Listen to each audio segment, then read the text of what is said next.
bem-vindos, obrigada por estarem aí. Eu queria começar me apresentando para quem não me conhece e fazendo uma audiodescrição do cenário aqui. Depois a gente vai explicar mais ou menos um pouquinho sobre isso. Meu nome é Laura, tenho 32 anos, sou de Brasília, sou turismóloga e alguns anos atrás eu adotei o estilo de vida nômade. Eu estou no meu quarto. O fundo é uma parede branca. Lá atrás tem um quadro do meu cachorro, que é um pug. Um quadro todo coloridinho, com quadradinhos coloridos. E ele, eu estou vestindo uma blusa branca, um colarzinho preto e um brinco pequenininho com uma pedra da lua. Esse é o meu cenário. O cenário da Mel, a imagem para mim não está muito clara, mas ela está vestindo uma blusa azul, se eu não me engano. E atrás é meio bege, meio branca. A imagem tá meio congelada pra mim. E a Mel, ela tem os cabelos castanhos e a pele branca. Certinho, Mel? Tô falando certo? Certo. Você quer se apresentar um pouquinho, Mel, pra quem não te conhece ainda?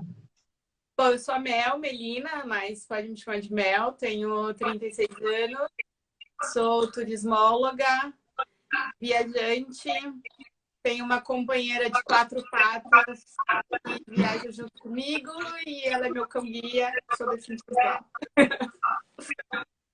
Show de bola. E a Hilary tá por perto aí? Tá, mas ela tá deitadinha. Deve estar descansando, bichinha. A Hilary é a coisa mais linda. Gente, eu conheci a Mel no Encontro de Mulheres Viajantes ano passado. Nós duas palestramos. Eu palestrei sobre o nomadismo e a Mel contou um pouquinho sobre a história dela. E foi muito incrível para mim, assim, conhecer a Mel, não só por toda a história dela, mas principalmente pela coragem que ela tem, porque a gente tem medo, imagina, a gente tem medo de viajar, imagina viajar com deficiência visual, assim, é falar sobre coragem mesmo. E também porque eu percebi o tanto que eu era deficiente e a sociedade é deficiente, porque eu lembro que no final do evento teve eles estavam fazendo uma apresentação de uns índios lá e você estava do meu lado. E aí nessa hora eu fiquei assim, cara, eu não sabia como lidar, eu não sabia se eu te perguntava se você queria que eu descrevesse a situação ou se isso era ofensivo, porque você viaja o mundo, faz tudo sozinha, super independente. Aí eu fiquei, cara, será que é para perguntar? Eu perguntei, você falou mó de boa, ué, se você quiser, é legal. E aí eu descrevi, e aí no final do evento também a gente foi para um barzinho, e eu não sabia nem, tipo, porque eu sei que você faz tudo, você é mega independente, mas eu não sabia se eu te oferecia ajuda, ou se, como é que é, se eu pego no seu braço, você pega no meu, ou se você vai sozinha, entendeu? Aí eu percebi o tanto que eu era cega, o quanto que eu não conseguia ver, e assim, acho que a sociedade, né, tem essa deficiência de não dar atenção para essas coisas. E eu acho que assim como eu, tem muita gente, por isso que eu pensei em fazer essa live, que nem o negócio de ter essa alternativa, eu nunca tinha me atentado para isso, foi você que me falou pela primeira vez, e eu tenho certeza que, como eu, muita gente deve não ter essa informação, então achei interessante a gente falar sobre isso. Você quer contar um pouquinho para a gente, Mel, sobre a sua história, como é que é a relação com a Hilary, sobre as viagens, sobre como foi o seu processo de cão-guia, de adotar o cão-guia? Tá. Você vai me lembrando, tá? As coisas. Eu vou falando, mas você vai me perguntando. Tá. Há 22 anos atrás, eu descobri que eu tenho uma degeneração na retina. E há 10 anos atrás, a minha visão também se agravou. Porque a degeneração na retina, ela é... Peraí que eu acho que eu vou colocar um fone, tá dando... Não sei se está interferindo aí. Muito pouquinho, mas se ficar melhor para você, fica à vontade. Eu vou colocar...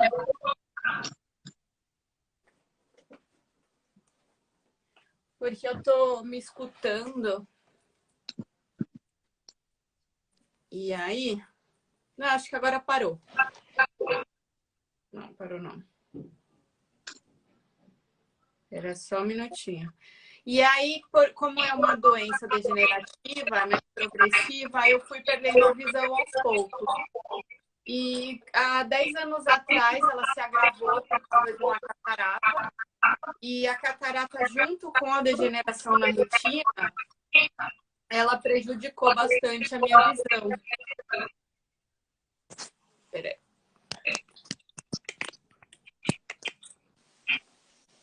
Tá me escutando? Tô. Tá perfeita, a imagem melhorou também, tá tudo certinho. Tá. E E aí foi quando eu precisei, há 10 anos atrás, lidar com a questão da deficiência visual, encarar que eu era deficiente visual, aprender a lidar com a bengala, aprender a pedir ajuda para as pessoas, a depender das pessoas, e isso sempre foi, assim, no início foi complicado para mim, porque eu sempre fui muito independente. Então, quando eu precisei começar a pedir ajuda e quando eu me vi restrita para fazer as coisas, porque eu ainda não lidava bem com a bengala, ainda não tinha mobilidade, foi muito complicado. Mas aos poucos eu comecei a encarar que a minha vida não tinha acabado por causa da deficiência visual. Que eu podia sim ter uma vida normal. Lógico que foi um processo, eu tive meu período de luto, eu tive o período que eu precisei encarar todas essas questões, trabalhar tudo isso na minha mente. Eu fiz terapia, eu frequentei uma instituição para deficientes visuais, que aí eu conheci outras pessoas também com deficiência visual, comecei a me inserir um pouco mais nesse mundo e conhecer mais recursos e conhecer pessoas que eram super independentes. E foi aí que eu comecei a olhar e enxergar as coisas de uma outra forma. E aí em 2014, em março de 2014, isso foi final de 2010, começo de 2011, e aí em março de 2014 eu fui privilegiada com cão-guia. Ela chegou aí para me trazer muito mais autonomia, melhorou minha autoestima, e na época eu já fazia as coisas com a bengala, já era independente com a bengala, mas o cão-guia me trouxe muito mais segurança para poder caminhar e fazer as coisas sozinha. Porque antes eu fazia sozinha de casa para o trabalho, de casa para a pós-graduação, na época eu estava fazendo, de lugares assim que eu conhecia o trajeto. E sempre que eu precisava ir para algum lugar novo, eu gostava que fosse alguém junto, que enxerga comigo, para eu traçar o trajeto e depois começar a fazer sozinha. Então, pouquíssimas vezes eu me aventurava muito sozinha com a bengala, só quando eu não tinha opção mesmo. E depois com a chegada dela, eu precisava, assim, ter certeza. Eu sempre gostei muito de viajar, e aí eu precisava ter certeza que ela traria a minha independência de volta. E foi quando eu achei que a melhor forma era viajar, fazer uma viagem sozinha com ela, porque eu estaria num lugar desconhecido, ela também, e estaria só nós duas ali. E foi quando eu organizei uma viagem para Curitiba em abril de 2015, um ano depois aí da chegada dela. Não foi fácil quando eu cheguei em Curitiba, foi bem tenso, eu senti muito medo e eu fiquei pensando, o que eu tô fazendo aqui? O que eu fui arrumar pra minha cabeça? De início me deu um pânico, eu não consegui sair do quarto do hotel, mas depois eu fui trabalhando a minha mente e falei, peraí, eu vim aqui para quê? Para mostrar que era possível, para eu poder ver que eu consigo, que a Hilary é uma boa guia, que ela vai me levar para todos os lugares. Eu não gastei esse dinheiro para ficar trancada dentro do hotel. E aos poucos eu comecei a explorar Curitiba, a sair do hotel. No primeiro dia eu fiquei mais próximo. E depois eu comecei a pegar ônibus e conheci um monte de gente. E foi uma viagem maravilhosa, assim. Eu voltei muito realizada, muito feliz. Me sentindo vitoriosa, porque eu consegui superar todos os meus medos. E mais um destino, né, conhecido. E eu vi assim, bom, agora ninguém me segura, né? Eu e a Hilary, de fato, somos uma dupla imbatível. Ninguém segura. Eu conheci, e a Hilary é linda também. E você sentiu mais medo antes de ir, de pensar em viajar e tudo mais, ou de fato quando você chegou lá e viu que estava rolando mesmo, que estava acontecendo? Quando eu cheguei. Quando eu comecei a planejar, eu fiquei assim, porque você está no planejamento. Eu escolhi Curitiba porque eu pesquisei muito em alguma cidade que tivesse o mínimo de acessibilidade para eu visitar, assim, que eu fosse me sentir mais segura. E eu vi que Curitiba tinha vários projetos, várias matérias falando sobre acessibilidade de Curitiba. Falei, então eu vou para lá. E aí eu comecei a organizar tudo, fiquei com receio no início, mas eu falei, eu vou. E aí quando chegou lá mesmo que eu falei, caramba, eu tô aqui, e agora, né? E aí eu precisei trabalhar tudo isso daí. Não foi minha primeira viagem sozinha. eu já tinha feito uma viagem sozinha para a Europa em 2008, só que na época eu tinha baixa visão, então eu não usava bengala ainda. Eu enxergava pouco, eu não podia depender de mapa, por exemplo, nem de ler placa dos lugares, mas eu tinha uma independência maior do que quando eu viajei em 2015, né? Que aí, de fato, a minha visão já estava bem comprometida. Acho que quando eu fui para a Europa eu devia ter, sei lá, 20% de visão. E hoje eu tenho 3%. Então teve uma pequena queda aí.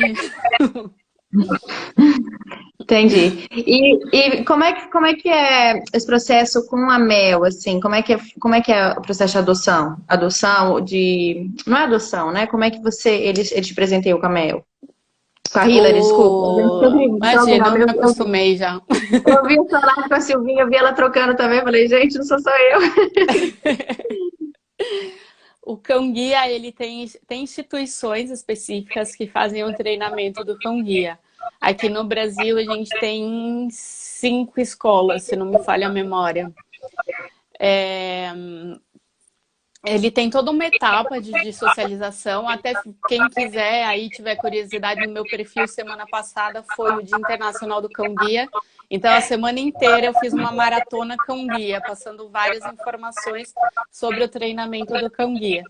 Mas desde filhote, com 2 meses de idade, ele vai para uma família socializadora, que é uma família voluntária, que é responsável por apresentar o mundo do cão. Então, todo lugar que a pessoa for, ela vai levar o cachorro junto. Porque assim ele vai começar a aprender a se comportar, ele vai... assim, quando eles forem em lugares, assim, quando eles forem com a gente num shopping, no mercado, não vai ser novidade. Então, eles vão saber como se comportar, eles vão ter um comportamento melhor. E aí, depois que ele está com a família socializadora, com 1 ano de idade, mais ou menos, eles vão para a escola para poder fazer o treinamento de guia específico. Aí eles vão aprender a usar o equipamento de guia, que é aquele arreio que fica nas costas deles. Vão aprender a desviar de obstáculos. Aí eles vão ter um treinamento para guiar o deficiente visual mesmo. E quando o cão está com mais ou menos 1 ano e meio, 2 anos, ele vai para o deficiente visual. Aí a gente tem um processo de adaptação. A gente precisa... a gente fica mais ou menos 15 dias, 1 mês na escola. Normalmente lá nos Estados Unidos é 21 dias, aqui é 2 semanas que o pessoal fica. Para ter um treinamento intensivo mesmo, para a gente aprender a conduzir o cão. Porque não adianta o cão estar treinado, mas ele vai precisar se adaptar com a nossa caminhada, com o nosso jeito, com a nossa altura, com a nossa largura. A gente precisa aprender a ler os sinais do cão quando eles querem avisar a gente de algum obstáculo, de alguma coisa. Então, tem todo um processo de adaptação que a gente precisa passar. E no começo é bem difícil, assim. Tem muita gente que desiste, tem muita gente que fica desanimada, mas tem que persistir mesmo. E deve ser uma relação muito forte, né? Como é que é? Eles estudam também o seu estilo de vida, a sua personalidade? Quando a gente se cadastra nas instituições, quando eles têm um cão treinado, eles fazem entrevista com os deficientes visuais. Porque o que acontece? Não quer dizer que ele tem aquele cão treinado que ele vai servir para qualquer deficiente visual. Porque assim como a gente tem uma personalidade, cada cão também tem a sua.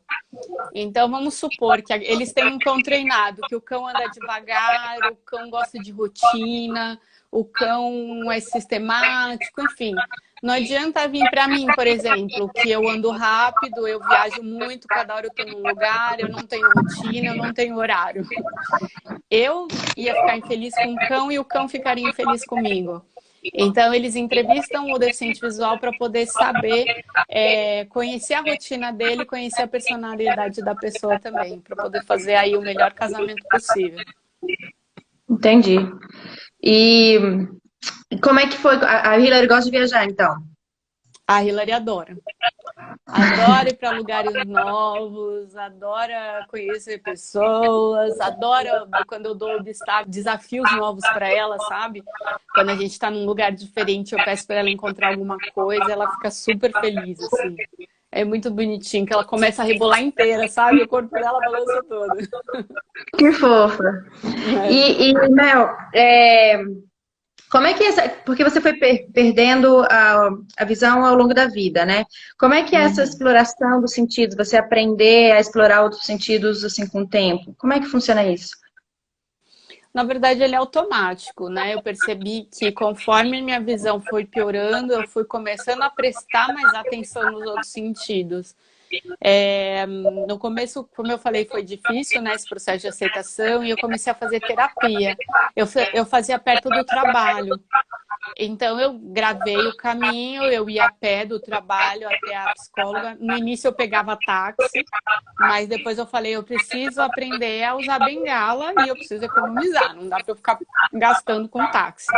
E aí eu comecei a pegar referências. Então, eu comecei a prestar atenção em barulho de escola, que tinha uma escola, assim, logo na rua que eu precisaria virar, eu passava por uma escola, eu já tinha que virar à direita, que tinha um restaurante. Você começa a sentir mais o cheiro das coisas e o barulho, você começa automaticamente mesmo a prestar atenção nos outros sentidos. Eu fui num teatro cego lá em Buenos Aires recentemente e eu achei muito surreal, assim. Eu vi o tanto que a gente não explora, a gente não dá atenção aos outros sentidos. Não era só um jantar, era um teatro cego com jantar, né? Aí a gente não via absolutamente nada, era super bem feito. E aí achei, assim, você sentia o cheiro da comida, a textura, os barulhos, a pisada. Aí eles ainda jogavam umas águas na gente, todos os sentidos, Uhum. era muito sensorial. Eu achei fantástico, assim. E Mel, falando sobre acessibilidade digital, assim, como você definiria a acessibilidade digital e qual que é a importância da acessibilidade digital? Ela é extremamente importante, principalmente hoje que a gente está aí na quarentena e a gente tem que fazer tudo de casa, tudo na internet. E menos de 1% dos sites aqui no Brasil, eles são acessíveis, né? Eu até escrevi Caramba. recentemente sobre o assunto. Então é um número assim muito pequeno para mais de 30 milhões de pessoas que necessitam da acessibilidade digital. Através dela a gente consegue ter autonomia para poder fazer tudo. Tudo que vocês fazem enxergando, com acessibilidade digital a gente teria a capacidade de fazer também. Só que, infelizmente, não é assim que acontece. Por exemplo, no começo da quarentena, eu sou chocolatra assumida. E eu não tinha me preparado com o meu estoque de chocolate. E eu vi que várias empresas estavam fazendo entrega. Começou antes da Páscoa, né? Então, estavam entregando chocolates pelo aplicativo Rappi, né? Uhum. Ele é completamente inacessível ao leitor de tela. Eu não consigo mexer com o leitor de tela, eu não consegui escolher a loja, não consegui escolher o produto, não consegui fazer a compra. Eu precisei fazer a mudança da minha passagem aérea, porque eu viajaria final de março e viajaria agora final de abril. O site também inacessível. Eu fiquei 12 horas para conseguir alterar minha passagem. Nossa! Eu precisei comprar, a minha avó mora no Paraná, para ela não ir no mercado, eu fiz a compra daqui pela internet. Eu levei 1h30 para comprar no site. Então, assim, são coisas que eles facilitariam muito mais o nosso acesso. A gente conseguiria consumir mais as coisas, consumir melhor, porque que eu falei no início, eu gosto de ser independente, eu não gosto de ficar pedindo ajuda das pessoas. Eu gosto de fazer as coisas sozinha. Porque nem sempre quando eu quero comprar uma passagem aérea normalmente está mais barata de madrugada. Quem que vai ficar acordado junto comigo de madrugada para esperar um horário bom para aquela promoção de passagem? Claro. Entendeu? E eu não consigo comprar. Acho que tem muito a ver com... É isso mesmo, né? Autonomia e segurança. Eu acho que isso seria, né, a acessibilidade. Eu estava assistindo uma live esses dias de uma deficiente visual e ela falou uma frase que me chocou muito, que é: para as pessoas sem deficiência, a tecnologia torna as coisas mais fáceis. Para as pessoas com deficiência, a tecnologia torna as coisas possíveis. Essa frase é da Mary Pat Radabal. Eu provavelmente estou falando esse sobrenome errado, mas essa é a frase. E eu acho que É isso aí, né? É muita gente com deficiência no Brasil, a gente não está se atentando. Na verdade, eu acho que é a própria sociedade que está com deficiência, porque a gente não está preparado, que nem você falou. Uhum. Eu vi você falando quantos milhões de deficientes visuais a gente tem no Brasil? Então, deficientes visuais são 7 milhões. Só que a acessibilidade digital, ela não vai beneficiar só deficientes visuais. Ela vai É. beneficiar os deficientes auditivos, quem tem dislexia, autistas, idosos também entram nessa faixa que de repente tem mais dificuldade com a tecnologia. Aí nisso dá mais de 30 milhões de pessoas, colocando Nossa, no geral. é É, muita gente. É muita é. gente. E quando a gente fala desses recursos que tornam o mundo digital mais acessível, de que recursos a gente está falando? Você falou do leitor de tela, né? Como é que funciona isso? É isso que você usa para ler, por exemplo, um post, ou um site, ou um livro? Isso. Conforme eu vou passando o dedo na tela, eu tenho um leitor que ele vai lendo as coisas para mim. Então, ele lê o comentário, ele lê a legenda da foto. Por isso que é importante também o texto alternativo. É, tudo que eu faço assim, eu uso o leitor de tela. Ele vai ler o teclado para mim, ele vai ler as letras conforme eu estou passando o dedo. Ele vai, é como se fosse alguém chegando por mim, por exemplo. Em vez de ter uma pessoa lendo, eu tenho uma máquina lendo a coisa para mim, uma inteligência artificial, não sei, fazendo a leitura para mim. Aí que nem a acessibilidade digital tem, ele precisa estar acessível aos leitores de tela, precisa ter o avatar de Libras. Então, são várias coisas que, especificamente para as outras deficiências, eu, sinceramente, não tenho tanto conhecimento, né? Mas para deficientes visuais. Mas, por exemplo, você coloca um botão ali, você precisa etiquetar o botão quando você faz o desenvolvimento do site, do aplicativo. Quantas vezes, às vezes, eu passo ali e ele fala botão, botão. Mas eu não sei que botão que é aquele que eu preciso clicar. Né? Então, são soluções que, de certa forma, são simples, né? E que ajudam muito a gente. E Tipo, que muitas saiba vezes... mais, o link de saiba mais, ou pague aqui, ou voltar a, né? Descrever o Sim, que seria o botão. sim. Às vezes link também não tá, às vezes a gente passa ali no leitor de tela, ele fala link, mas eu não sei o que é. E tem coisa que ele tá invisível para leitor de tela, que às vezes você passa o dedo ali, ele tem a informação ali, mas o leitor de tela não tá, sei lá, captando aquela informação. Então são detalhes assim que fazem toda a diferença pra gente na hora de a gente ter esse acesso à internet, né? São detalhes Permitir acessibilidade. São. detalhes que não são detalhes, né, no fim das contas. É, é. E esse leitor é um aplicativo. Ele é um software que hoje todos os celulares têm. Eu uso um iPhone, né? Aí é o VoiceOver, e quem usa o Android é o TalkBack. Tem nas configurações do aparelho, tem lá o recurso de acessibilidade, tá? Acessibilidade e tem VoiceOver. Não sei exatamente como tá para Android, mas está nas configurações. Entendi. E E esse. algumas pessoas querem testar, só dou uma dica assim, que é legal não ativar, porque senão depois vocês não conseguem desligar. Porque eles têm os comandos, por exemplo, para você selecionar algum item, você tem que clicar 2 vezes na tela. Ah, tá. Uma boa dica, porque eu já ia fazer isso. Então, você E, pode até ativar, mas depois para desativar você tem que clicar lá em cima 2 vezes. e esse leitor, ele lê os emojis? Ele lê também. Lê emoji. E ele lê. O Fala. meu irmão e meu namorado falam que eu sou, né, a gente que é deficiente visual, que usa leitor de tela, somos os únicos que sabem de fato o que é cada emoji. Porque ele descreve, por exemplo, a carinha com óculos, o que ele falaria? Se eu não me engano, acho que ele fala rosto sorridente com óculos de sol. Acho que ele fala isso. Olha só. E ele lê, por exemplo, o seu está configurado para português, aí se tem um texto em inglês, ele também vai ler. Ele lê, só que ele lê literalmente como está escrito a palavra. Ele não lê com a pronúncia correta, a não ser que eu mudasse o idioma para inglês. Ah, entendi. Aí ele faria a leitura, E, entendeu? E, por exemplo, eu vi falando também que para falar para o mercado, para a galera, o público LGBT, algumas pessoas escrevem amigos, né? Substituem o ou o a por um x ou um arroba. E eu vi que isso também dificulta a leitura, é verdade?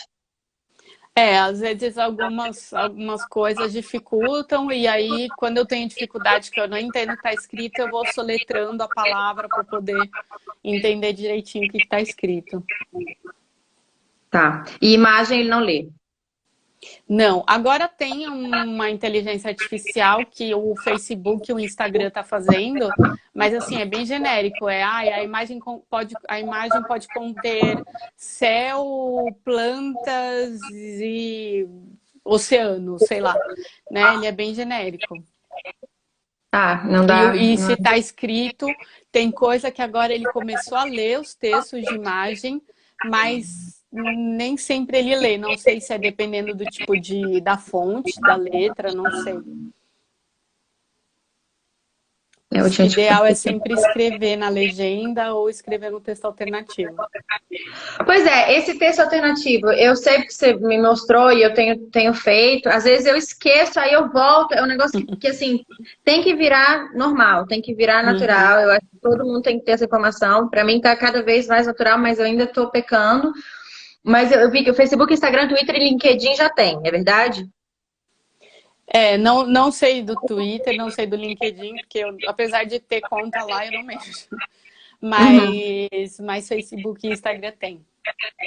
Tá. Gente, quem não sabe o texto alternativo é quando você vai fazer um post no Instagram, você faz lá e aí depois você vem editar e aí na própria imagem vai ter um lugarzinho lá, editar texto alternativo. Aí nesse lugar é legal a gente descrever o que aquela imagem está dizendo. Sei lá, estou na praia. Como que seria, Mel, uma boa descrição? Assim, porque eu estou escrevendo também, não sei se eu estou fazendo certo, se ajuda na experiência ou não. O importante é pensar que como você descreveria, assim, você vai descrever a imagem para a gente criar a imagem na nossa cabeça. Então, quanto mais detalhes tiver, mais informações relevantes também para a foto, é melhor para a gente poder descrever, para a gente criar a imagem na nossa cabeça, né? Sei lá, deixa eu ver, a foto que eu postei hoje, não foi tão rica em detalhes, mas eu coloquei foto de rosto da Melina, ele está usando uma blusinha rosa clara, com joias, correntinha de tal forma, brinco de tal forma, maquiagem leve e com a mão dobrada, levemente apoiada na cabeça. Mais ou menos assim, que assim a gente consegue criar a imagem. Eu não faço tanto detalhes na imagem, porque eu vou do que eu lembro da imagem, né? Normalmente eu que faço a descrição. Mas é importante você colocar alguns detalhes para a gente criar. Bastante gente coloca foto de do pôr do sol. O céu está rosado, com leve tons de lilás, enfim, colocar a coloração, assim, esses detalhes é bem bacana também. E o texto alternativo, você consegue colocar antes de postar a foto também. Quando você está naquela página de colocar legenda, colocar localização, tem lá embaixo configurações avançadas. Aí lá tem o texto alternativo. Ah, não sabia dessa. Eu posto, depois eu edito. Bom saber. Antes. Tá. E eu vi aqui, ver se você está de acordo, mas algumas dicas que eu tinha visto ali de como fazer essa descrição, né? Que seria anunciar primeiro o tipo de imagem, se é uma fotografia, uma tirinha, uma ilustração, um gráfico. Depois de escrever da esquerda para a direita, de cima para baixo. Você acha que isso é válido ou não é muito tão necessário assim? A audiodescrição, ela tem umas regrinhas, né? Se você trabalhar mesmo, ela tem as formas corretas de se fazer. Então é bacana. Para quem quiser ir aprimorar e ir mais a fundo, é legal. Tá. E aí formar as cores, né? Os elementos e não usar adjetivo, né? Porque adjetivo é uma coisa muito pessoal, né? Por exemplo, pode ser lindo para mim, mas talvez para outra pessoa não seja. Então, mais ou menos descrever de forma... Sim, mais imparcial, assim, para deixar que a pessoa crie aquilo na cabeça. Mas tem muita gente que coloca, se você for usar uma coisa mais informal, mas para algo mais formal tem que ser imparcial. Tá. E, por exemplo, se eu tenho um site, as imagens que eu tenho naquele site também, eu tenho que entrar lá, descrever o que que é aquela imagem, né? Não só nas redes sociais, mas, por exemplo, num site. Sim, sim, também. E também tem o texto alternativo no site. Quando você vai postar imagem ali no site, tem vários campos que você pode colocar, sei lá, título, legenda, e lá também tem texto alternativo. Tá. E essa campanha para cego ver, você quer explicar um pouquinho pra gente? Ela foi criada faz um tempo, acho que esqueci o nome da menina, acho que é Patrícia, se eu não me engano, que ela criou, Tatiana, agora eu não tô lembrando o É nome dela. Patrícia Braille. Patrícia, é. E foi justamente para poder conscientizar essa questão. Algumas pessoas acham preconceituoso falar para cego ver, e aí alguns começaram a usar para todos verem também. Mas Hum. a hashtag criada para a campanha é para cego ver. E E ela, chamar de. Pode falar. não, e ela é a mesma coisa que o texto alternativo, só que o texto alternativo ele vai ficar visível, entre aspas, só para quem tem leitor de tela. Para quem enxerga, não vai ver que tem a descrição ali. É como se a informação ficasse por trás da foto. E a hashtag para cego ver você coloca na legenda, né? Você coloca ali no texto. Então, o legal seria usar os dois, né? Porque a gente Sim, acaba criando uma conscientização, né? Uma curiosidade, o que que é isso, sim, é, com a hashtag. é. E é legal, Tá. assim, passar informação, porque tem muita gente que não sabe, e eu já ouvi comentários em uma postagem que tinha lá para cego ver, bem desagradável, sabe? Porque fizeram a descrição da foto. Então, não é porque acho que as pessoas não vão conseguir interpretar a foto, né? Mas é porque tem gente que não enxerga e precisa daquilo para poder saber do que se trata a foto. É. A primeira vez que eu vi já tem um tempo, e aí eu fiquei bem curiosa, falei, gente, mas o que que é isso? No começo eu também não entendi, mas é bem legal gerar essa curiosidade, assim. Gente, para quem não sabe, a campanha é hashtag para cego ver, por exemplo, eu postei lá uma foto minha, no pôr do sol com o meu cachorro. Um deficiente visual, ele não vai ver aquilo, né? Então, a gente escreve, coloca lá a legenda que você quiser colocar, a frase de que você quiser colocar a frase, e embaixo você coloca hashtag para cego ver e a descrição da foto. Estou sentada no pôr do sol com meu cachorro, as cores são essa, estou vestindo isso e isso. Descrever aquela imagem, transformar a imagem em palavras. Acho que seria mais ou menos isso, né? Sim, exatamente. Tá. E a audiodescrição, que nem. Gente, para quem entrou depois, quando a gente começou a live, eu descrevendo o meu cenário, a roupa que eu estou usando, eu escrevi a Mel também. Então, é descrever mais ou menos o cenário que você tá. Isso é legal para os vídeos, né? Isso, como é que muda a experiência do usuário nesse sentido, quando você recebe essa descrição? A gente se sente inserida ali no contexto, né? Porque às vezes pode ter alguma informação relevante, sei lá, algum detalhe no cenário que é importante sei lá, pro contexto do que está sendo falado. Vamos supor que, sei lá, atrás de mim tivesse a logo do blog, uma foto minha com a Hillary em alguma viagem, alguma coisa assim, sabe? Então a gente consegue imaginar mais e não só escutar, mas imaginar também a pessoa ali falando, o que está acontecendo ali. E ontem eu assisti um filme que eu me esqueci o nome de novo. É um filme nacional, Amor Rico, alguma coisa assim, agora eu esqueci.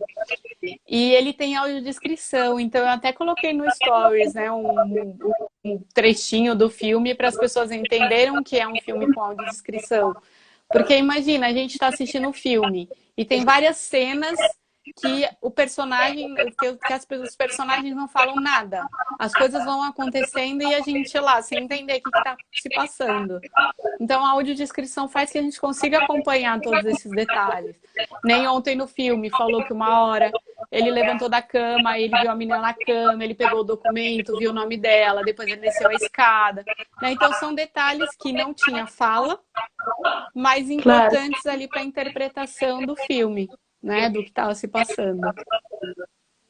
entendi. Assim como tem para teatro, para outras coisas também. E os stories não lê. Por exemplo, se eu postar um story e escrever alguma coisa, o leitor lê? Não. O leitor, ele não faz a leitura nem da foto, se você coloca só foto, e nem do que você escreve no Stories. Então, às vezes a gente faz, sei lá, né? Vamos divulgar live. Amanhã eu vou fazer uma live. Aí você escreve lá, live 19 horas. O leitor de tela não vai ler, você só vai pegar a informação que foi dita. Mas o que tem da imagem lá, não. Ele não lê. Eu já vi stories patrocinados que ele faz a leitura do que está escrito. Não sei por quê. Deveria ser geral, não sei. Vamos fazer uma campanha aí para eles atualizarem o software para poder ler mais stories. Porque hoje em dia é story. E, por exemplo, se eu for postar um vídeo, sei lá, estou filmando meus cachorros. Não estou aparecendo, estou só filmando meus cachorros. Mas eu não estou falando nada. Como é que seria legal de fazer um story nesse caso? Eu falar que estou filmando meus cachorros ou só pelo som dos cachorros já dá para identificar? Só pelo som a gente entende que é o cachorro, mas vamos, sei lá, o cachorro tá brincando com a bolinha. Então, de repente, seria legal falar, olha, eles estão brincando com a bolinha. Fazer alguma coisa assim para entender um pouquinho o que está se passando. Né? Essa é uma informação importante. Tá. E antes do leitor, como é que era? Eu vi que tinha uma luva, eu vi uma coisa assim, não sei se... Como é que era antes do leitor? Porque esse leitor, ele existe desde quando? Tem muito tempo? Olha, eu dou graças a Deus que eu perdi a visão na era da tecnologia. Porque antigamente, assim, com o celular, por exemplo, você tinha que decorar. Era botão, né? Então, você tinha que decorar. O número 2 era ABC, 3 DF. Então, conforme você ia apertando, se você esquece ou se distrai no meio da mensagem, você tem que apagar tudo e escrever tudo de novo. Então, sei lá, setinha para cima 2 vezes é contato, é mensagem. Aí você vai decorando dessa forma. Você precisa de alguém que enxerga de início para poder te ensinar as coisas e aí você vai decorando. Mas você também fica acesso a isso, você não consegue ler mensagem, por exemplo. Se chegava mensagem, você precisava pedir para alguém ler. Claro. Você atendia o telefone sem saber quem estava te ligando. Você simplesmente atendia e reconhecia a voz da pessoa ou não. Mas, assim, até talvez alguns naquelas teclas, talvez alguns até tinham braille, né? Mas aí fica só nas teclas, você não consegue de fato ver a tela, né? Não tinha braille nas teclas. A única coisa que tem é a sinalização no número 5. Aí a partir do número 5 e assim é nos telefones, nas maquininhas de cartão, quando não é touch, né? Porque essas maquininhas de cartão touch também é um problema. Mas todos esses teclados numéricos têm a marcação no número 5. Cara, tem muita coisa para mudar. E nos sites, por exemplo, se eu pegar meu texto todo, fiz um post lá no meu blog, por exemplo. E aí eu leio esse texto e gravo ele em áudio. Isso é útil também? E deixo lá a opção. Também. O que tem gente que faz é usar o narrador do próprio Windows, né, que tem. Aí grava o narrador, coloca ali o texto, faz a leitura do texto com o narrador e disponibiliza o arquivo de áudio ali no post também. Tá. E isso pode ser legal também, porque às vezes a pessoa está sem tempo até vocês falam videntes, as pessoas que enxergam Sim. são videntes, né? Videntes. Até para os videntes eu não gosto, mas Por que você não gosta? Conta. Porque parece coisa de prever o futuro, assim. Eu tava com um vidente. Tipo, alguém tava prevendo seu futuro, sei lá. Mas é o termo usado. Tá, beleza. E é ofensivo chamar uma pessoa de cega? Como é que funciona? Porque com a hashtag Pra Cego Ver teve essa polêmica, né? É ofensivo ou é melhor deficiente visual? Como é que funciona?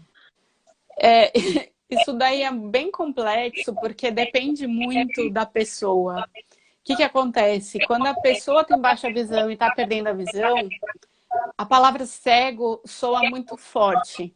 E tem gente que não gosta dessa palavra, porque Porque ainda não está muito bem ali e acha muito pesado mesmo. Então eu acabo usando sempre deficiente visual, eu acho que é mais genérico e, por exemplo, para mim não tem problema eu falar cego, para um amigo meu também não tem, mas eu tenho uma amiga que ela não gosta. Então é de pessoa. Aí, sei lá, pelo sim, pelo não, de modo geral, usar o deficiente visual, que eu acho que engloba tudo. Tá certo. E também tem muitos graus, tem vários tipos de deficiência visual, né? Sim, Então. sim. Porque nem todo mundo que é deficiente visual é cego. Cego é quem não enxerga nada.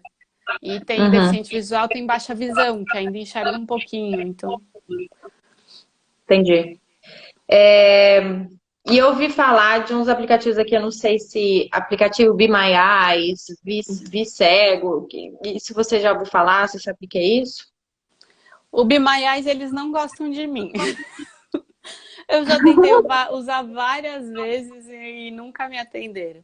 O Be My Eyes são pessoas voluntárias que se cadastram. E aí, quando, por exemplo, eu preciso de alguma ajuda para poder fazer alguma coisa que eu dependa de alguém que enxergue, eu ativo o Be My Eyes. Então, vamos supor, aí você na sua casa vai receber uma notificação de que tem alguém precisando da sua ajuda. Aí você vai atender e vai ativar a câmera do meu celular. Eu acho que da pessoa não ativa porque não faz sentido, né? E aí, através da minha câmera, eu vou mostrar para você, sei lá, o que está escrito nesse papel? Aí você vai olhar e vai falar para mim o que está escrito. Né? Então, são pessoas voluntárias que se cadastram para Que poder legal. dar uma ajuda visual no que está se passando. Eu tenho um amigo que uma vez ia fazer um jantar e ele estava preparando o jantar e aí ele ativou lá, chamou o Be My Eyes para poder ver se estava bonita a comida. Você pode usar. Eu consegui usar uma vez que eu precisava ler uma embalagem, informação da embalagem, mas depois nunca mais. Já tentei várias vezes e ninguém me atende. Não sei se é horário, sei lá o que acontece. Ai, que legal, eu vou ver como é que faz para cadastrar. Mas a única vez que você usou, ou seus amigos que usam, funciona e você gosta? Sim, eles gostam. É que eu Tá. usei bem no comecinho do aplicativo, então o sinal ainda não era muito bom, ainda era um pouco falho, mas agora acho que o pessoal que consegue usar gosta, fala que ajuda. É que eu já Tá. tentei algumas vezes, não consegui e acabei desistindo. Acho que talvez, não sei se deve ter quantidade de voluntários, não sei. Eu só fiquei Pode sabendo que eu ser. fui fazer uma pesquisinha, mas de repente a gente pode começar a divulgar isso. E o que que você. A gente já falou sobre a importância, sobre o que que é acessibilidade digital. O que que você acha que falta para a acessibilidade de fato acontecer, acessibilidade digital? Eu acho que falta as empresas, de modo geral, as pessoas começarem a olhar. Isso a gente fala mais para empresa, porque eu acho que os blogs, assim, eles são um pouco mais acessíveis, acho que porque são plataformas mais simples, né, de mexer, não são tão complexas. Mas eles começarem a olhar a gente como um público consumidor. E aí eles vão, de fato, se preocupar em deixar a plataforma acessível para que a gente possa consumir mais o produto ou o serviço deles. E talvez consciência, né? Acho que fazer barulho de Sim, sim. de Mostrar que para esse. o mundo que a gente existe. E que não é um número pequeno. Você vê, mais de 30 milhões de pessoas, né? É um número considerável, eu acho. É muita gente. E mesmo se fosse pouca, né, Mel? Assim, É, tem que. O maior número de pessoas possíveis tem que ter acesso a isso, ainda mais agora que vai ser praticamente tudo digital. E eu acho que é um pouco, talvez, gerar empatia, consciência, e querendo ou não, isso vem da convivência, né? é. Como eu te falei, para mim foi muito chocante o fato. Eu me choquei comigo mesmo, o fato de eu não saber como lidar. E, por exemplo, e como é? Que nem eu te falei. Que eu não sabia se eu segurava no seu braço, se você segura no meu, ou se você vai sozinha. Como é que funciona isso? É legal oferecer ajuda? É legal, sei lá, oferecer para fazer descrição do que está acontecendo? Ou é ofensivo? Legal. Eu acho que perguntar é sempre bom. Qualquer dúvida, pergunte. Às vezes a pessoa vem e, ao vez de quer ajudar, mas chega pegando. Pensa que a gente não está vendo. Eu já levei vários sustos, porque do nada alguém segurava do meu braço, do nada alguém puxava minha mochila. né? Do nada alguém aparecia ali, colocava a mão em mim. Tá me assaltando, né? Pois é, eu levava um susto muito grande. Então pergunta se a pessoa precisa de ajuda, pergunta se ela precisa que descreva, pergunta. Mas assim, assim como tem pessoas sem deficiência que às vezes não estão num dia bom, vai ter as pessoas que de repente vão responder de uma forma um pouco mais agressiva, não muito legal. Mas ignora, porque eu já ouvi amigos falando, eu fui ajudar um deficiente visual em tal lugar e foi super grosso, não ajudo mais. Eu falei, não, continua oferecendo ajuda. Aquela pessoa não estava num bom dia, mas pode ter uma outra pessoa ali mais para frente que vai precisar de ajuda e você vai ver e não vai ajudar porque não teve uma experiência positiva com o outro. Ofereça sempre ajuda, independente se a pessoa aceitou ou não. Se a pessoa falar, não, não preciso de ajuda, pronto, vai embora, né? Não precisa também, às vezes tem gente que fica insistindo e tudo mais. Mas para ajudar a conduzir, que você falou que não sabia se segurava, a gente que segura em vocês, a gente vai segurar ou no ombro ou no cotovelo. Eu prefiro segurar no cotovelo. Porque dessa forma a gente consegue sentir o movimento do corpo de vocês. E a gente sempre vai andar um pouco atrás de vocês. Vamos supor que tem um degrau, que você desceu o degrau e esqueceu de me avisar. Eu segurando em você, eu consigo sentir o movimento do teu corpo e me preparar um pouco antes. O ideal, lógico, é sempre avisar quando tem algum obstáculo, mas quando a pessoa não está acostumada, às vezes acaba esquecendo, né? E aí a gente consegue se antecipar um pouquinho.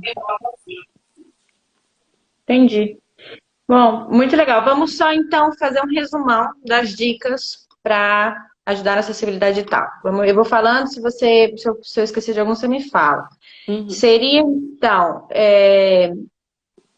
audiodescrição, primeiro, né? Audiodescrição, descrever o cenário, vai fazer um story que seja de vídeo, descrever o que está acontecendo, nem que seja como a fala, né? Que nem você falando, olha que bonitinho, meu cachorro foi pegar a bolinha.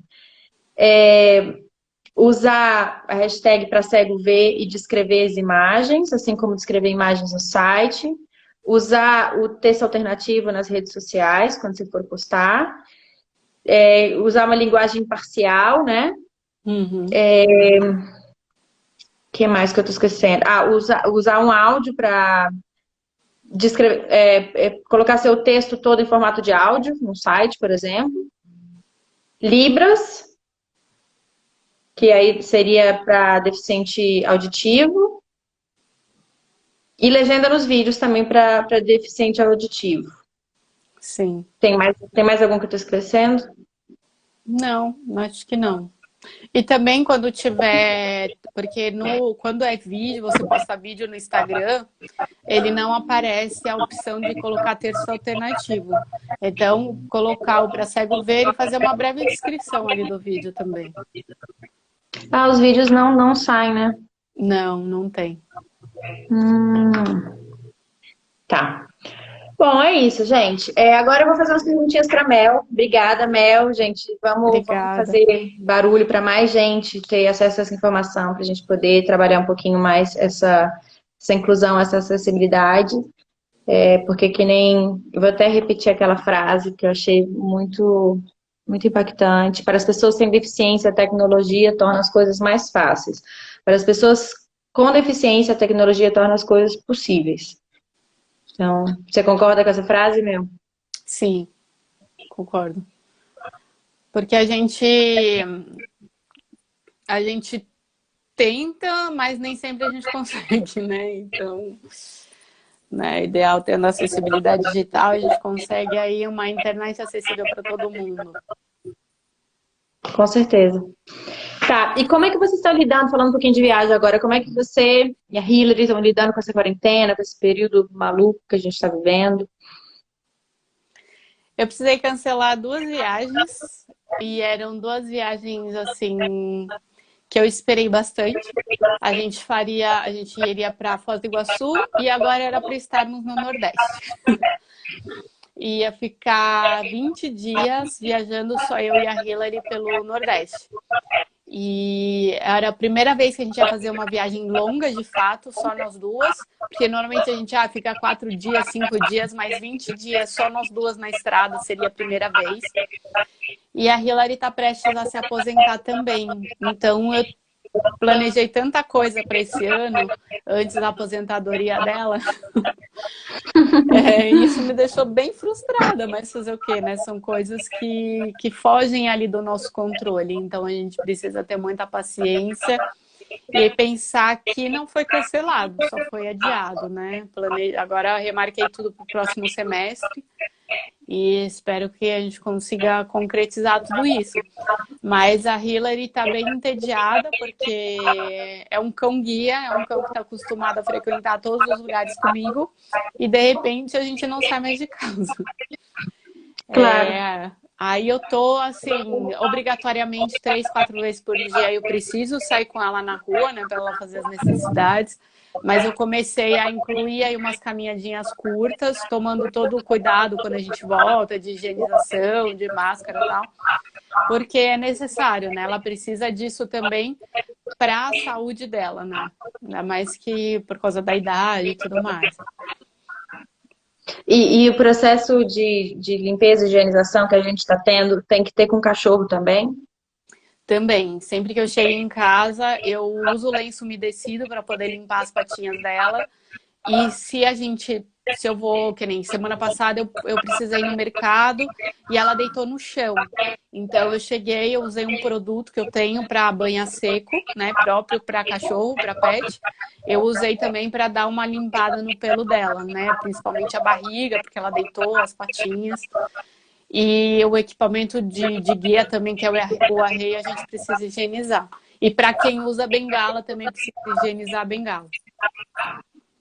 Entendi. Minha irmã, a Luísa, ela tá mandando um recadinho pedindo para mostrar a Hillary, mas a Hillary tá descansando, Luísa. Ela tá dormindinha agora. Ela tá deitada. Mel, Se eu vamos mexer, fazer o vai seguinte. bagunçar todo o tripé. Vai dar 1 hora, eu acho que a tua comida live cair e a gente não conseguir salvar. Então vamos terminar e a gente volta. Vai ser uma volta muito rapidinha. Pouco. Ou então vamos fazer as perguntas bem rápidas, assim, porque eu acho que pode ser que dê tempo. Vamos ver. O que é sucesso para você? Sucesso para mim é ser feliz. Eu acho que conseguir conquistar o que eu desejo e me sentir feliz, me sentir realizada com aquilo. E qual a primeira coisa que você vai fazer quando tudo isso acabar? Quando essa quarentena maluca acabar? A primeira coisa é chamar meu cabeleireiro e ver meu namorado. Acho que primeiro tem que ser o cabeleireiro, depois o namorado, né? Senão o namoro acaba. Ai, besta, linda desse jeito, tá doida. Se você fosse um animal, que animal você seria? Um tigre. Por quê? Porque eu acho eles, além de achar eles lindos, mas eles são super inteligentes e ágeis também. De que você tem medo? Barata. Eu também. Eu tenho pavor de E barata. qual que é o seu barulho preferido? Barulho? É. As patinhas da Hillary correndo assim no piso de madeira. Que Eu adoro bonitinho, escutar esse barulhinho. que lindo. Se você pudesse deixar um conselho aprendizado para o mundo inteiro, qual seria? Ai, vai com medo, mas vai. Isso aí, né? Eu acho que a gente se priva muito quando a gente tem medo das coisas. E a gente não pode se limitar por causa do medo. Não, a gente tem que ser muito mais forte do que o medo. Enfrentá-los, né? E coragem é exatamente isso. Sim. A coragem não é você não ter medo, a coragem é você fazer as coisas com medo mesmo, porque o medo tá aí todo dia. O pessoal fala que eu É. sou muito corajosa de viajar sozinha, nômade, não sei o quê. Aí eu falo, é porque vocês não conheceram a Mel. Mel, divulga seu blog. Você tem um blog, não tem? Você quer divulgar ele também? Tenho. Eu tenho, o meu blog é o Quatro Patas, número 4 mesmo, quatropataspelo mundo.com. O meu Instagram, 4P pelo mundo. Tô no Facebook também, mas minha rede social mais forte é o Instagram. Tem o YouTube, né? youtube.com/quatro patas pelo mundo. Tá um pouquinho parado, mas eu tô aí vendo se eu retomo os vídeos. Mas já tem bastante vídeo lá de viagem, falando sobre viajar sem enxergar, sobre aceitação, várias coisas bem bacanas lá também. E eu estou à Show. disposição aí para quem quiser tirar dúvida, mandar direct, mandar e-mail, mandar sinal de fumaça. Não, sinal de fumaça não, porque eu não vou ver. Então, melhor entrar em contato aqui nas redes sociais. Ai, Mel, te amo. Mel, muito obrigada. Eu tô com medo de cortar. Então, muito obrigada, de Obrigada a todo verdade. mundo. Eu estou Obrigada, aprendendo Laura. muito com você, tenho muito para aprender ainda. Desculpa, sei lá, se eu usei algum termo errado, se eu falei alguma coisa errada. Imagina. Eu preciso, quero aprender mesmo e quero que o máximo de pessoas possa aprender com a gente, para a gente poder ter um acesso maior ao maior número de pessoas para todo mundo. Então, eu vou deixar a live salva. E eu vou tentar colocar legendas também. A gente está conversando com uma pessoa. Não, tá conversando, não. Vou falar com uma pessoa que a Mel me passou contato para ver se a gente consegue colocar Libras.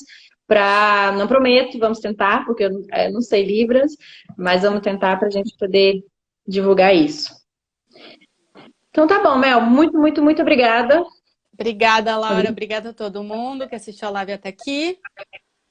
Estamos juntos. Tamo junto. O Instagram da Mel tá aí, gente. Só tá aqui em cima, é só vocês entrarem. Entra que vale a pena. Ela viaja para o mundo inteiro. Um baita do exemplo de coragem, de atitude. E é uma pessoa fantástica também, incrível, que eu amei conhecer. E, Mel, fazer um convite. Eu já te fiz depois do evento e agora eu queria te fazer mais uma vez. Vamos viajar quando tudo isso acabar? Vamos fazer uma viagem? Porque eu acho que seria, para mim, uma experiência incrível também, para eu aprender ainda mais, assim, né? E conviver e fazer barulho sobre isso tudo. Vamos, com certeza. A gente Então, vamos só combina. esperar esse trem todo acabar aí que a gente vai. Fechou. Então, tá. Um beijo grande, Mel. Se cuida. Fica Beijo. com Deus. Você também. Beijo todo mundo. Boa noite. Obrigada, gente. Tchau. Tchau.